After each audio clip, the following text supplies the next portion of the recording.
आपने ये कहा कि आखिर Kashmir is in danger now, उसके पहले आपने कहा कि लाइन ऑफ कंट्रोल अब वो ख़त्म हो गया है, और 370 की आपने जो बात की, तो 370 हटने के बाद वो पूरा कश्मीर, वहाँ का जो पीक ऑफ हिमालय या जिसको हम सियाचिन कहते हैं, जो मिसाइल के लिए सबसे अच्छा, जो हमारा इंदिरा गांधी जी ने एग्रीमेंट किया था प्रोटेक्शन के लिए, तो उसको टूटने के बाद 20 ईयर्स का एग्रीमेंट, 370 हटने से देश खतरे में आया, ये एक बात, लाइन ऑफ कंट्रोल खत्म हो गया और चाइना गलवान तक आ गया।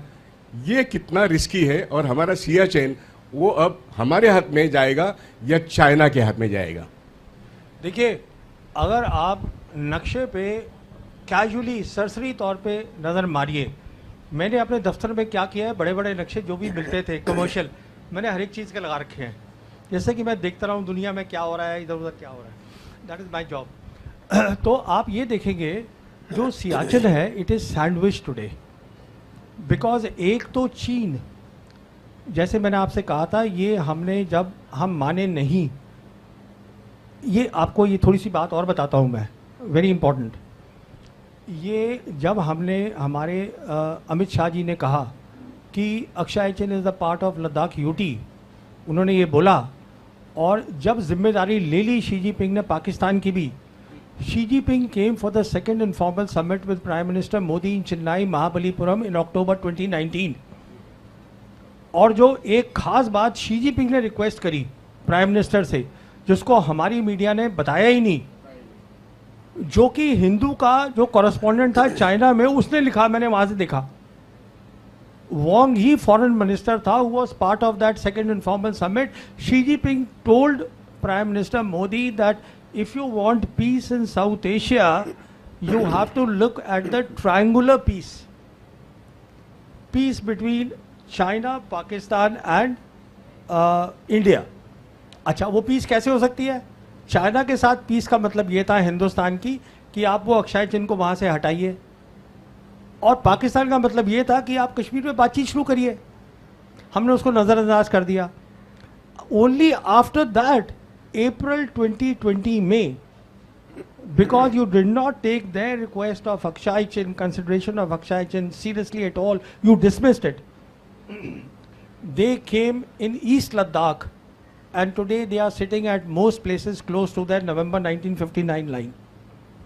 तो आज क्या हुआ है, ईस्ट लद्दाख में वो बैठे हुए हैं, दूसरी तरफ पाकिस्तान बैठा हुआ है, बीच में सियाचिन है, but this is not all.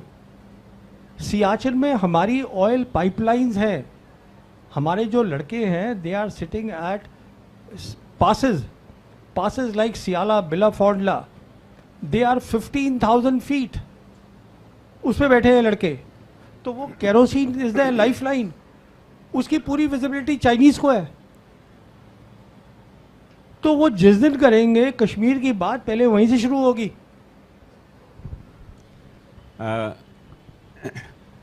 I want to ask 3 questions.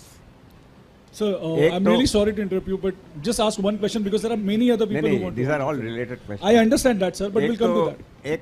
एक क्वेश्चन ये है कि बेल्ट एंड रोड का जो काम, जो ग्वादर पोर्ट से कनेक्टेड है एक्चुअली, तो ग्वादर पोर्ट का तो काम बंद पड़ा हुआ है।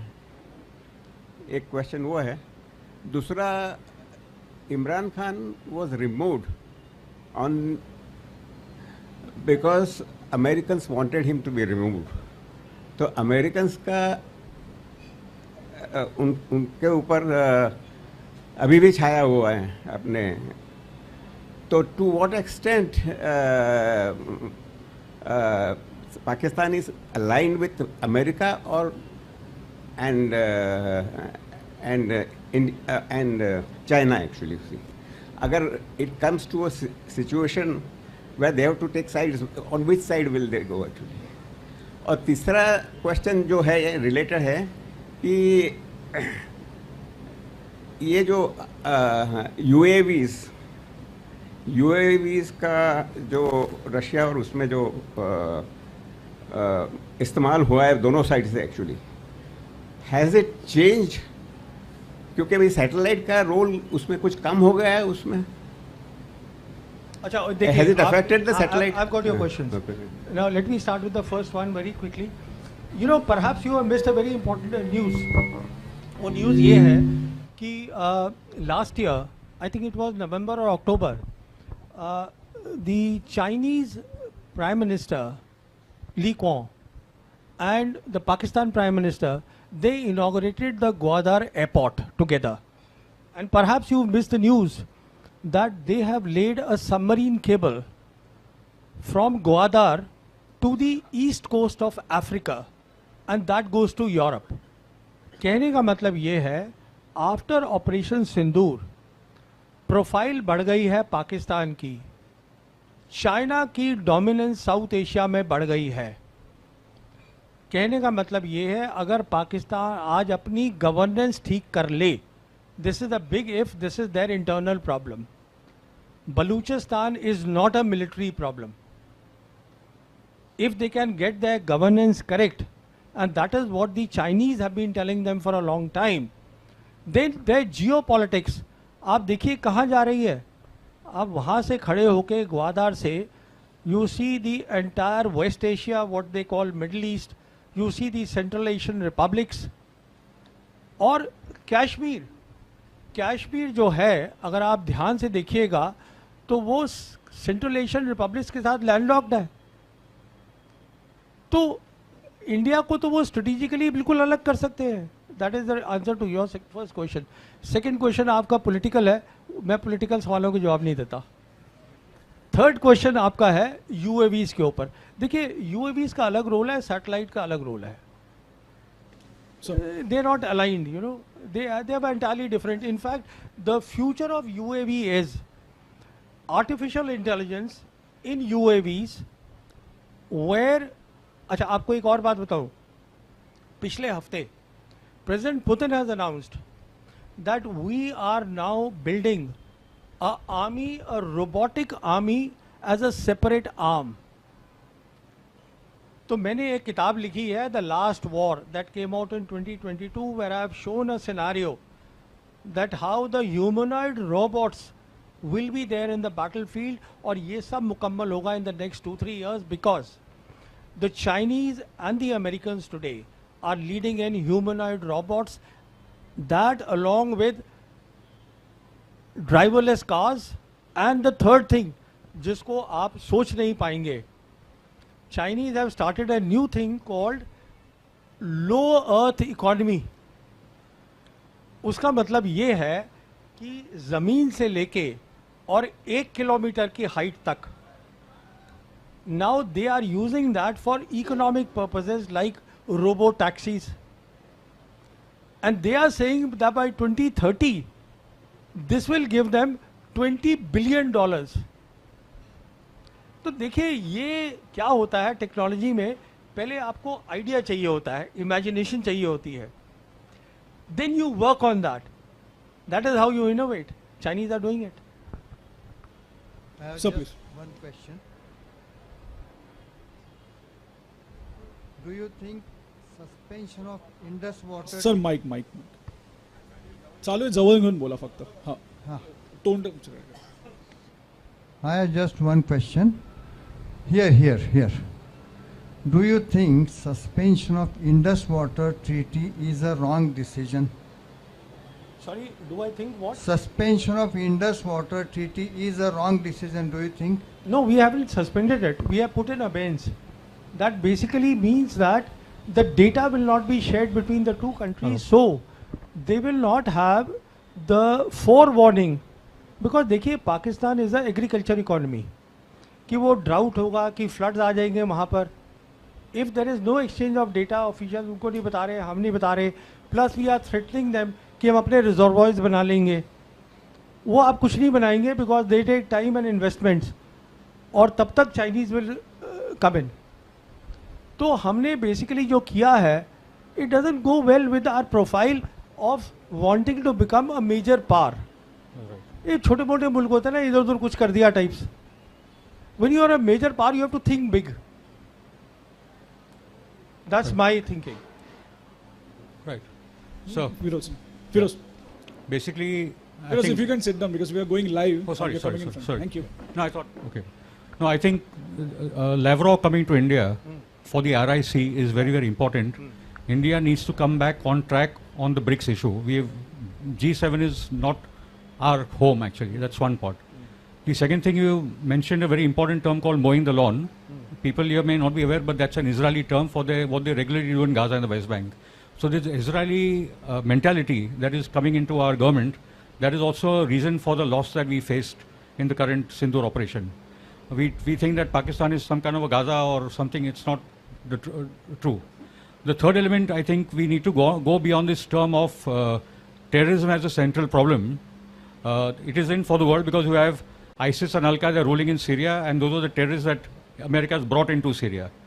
And the point being that I think it's high time that we realize that what they do in Kashmir through the Lashkar-e-Taibas and the whatever, we are doing the same thing with the BLA and the Tehrik-e-Taliban over there. So it's a cross-border terrorism on both sides, and it's high time that the peace movement in India spoke on the issue.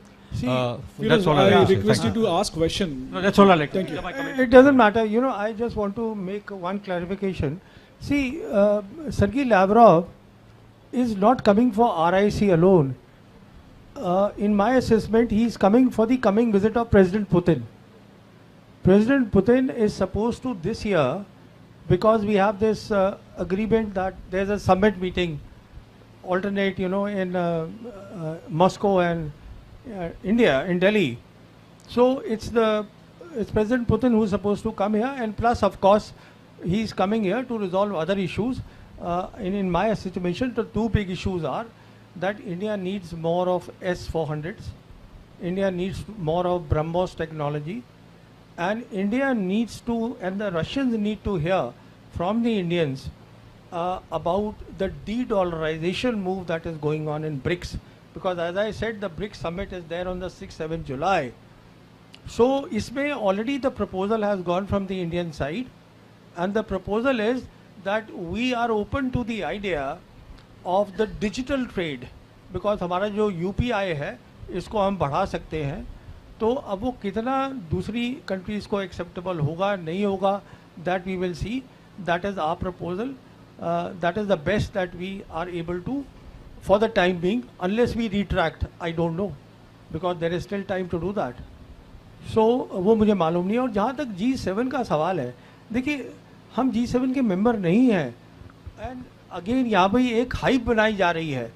ये एक G7 के बाद एक observer group को बुलाया है जिसमें India is not alone. 2 other BRICS members are there. South Africa and Brazil also are invited. So, and in any case, as far as I am concerned, it is no feather in our cap. I'll tell you why. Because today G7 and the EU, they are torn. They are rudderless. उनको पता ही नहीं है वो क्या रहा है. तो why are we going there? BN Kumar. Hi, sir. With all the discussion that happened so far, I get the impression that it is not Operation Sindoor, but Operation Blunder rather. Was it too early for us to have agreed for the ceasefire? And once upon a time, we were looking at, the world was looking at China plus strategy. Is it not the right time for us to look at US plus strategy also? देखिए, as far as Operation Sindoor was concerned, neither side wanted to escalate, because both sided. हमारा जो था objective was only to show our people, this was in my assessment the objective of the government, कि हम अंदर घुस के मार सकते हैं. And their objective was basically to learn the lessons. Not only have they learned the lessons, the Chinese also have learned the lesson, and I am absolutely certain that their top military officers would be confabulating and doing a lot of briefing and debriefing and making the next strategy. तो दोनों का, neither side wanted escalation, but दोनों side को idea हो गया है कि अगली लड़ाई जो होनी है, अगर हम अपनी पॉलिसीज नहीं बदलते, वो तय है. तो वो कैसे लड़ी जाएगी वो समझ में आ गया है. अब जहाँ तक आपने प्लंडर की और दूसरी बातें करी, वो पॉलिटिकल इश्यूज है, मैं उनमें नहीं जा रहा हूँ.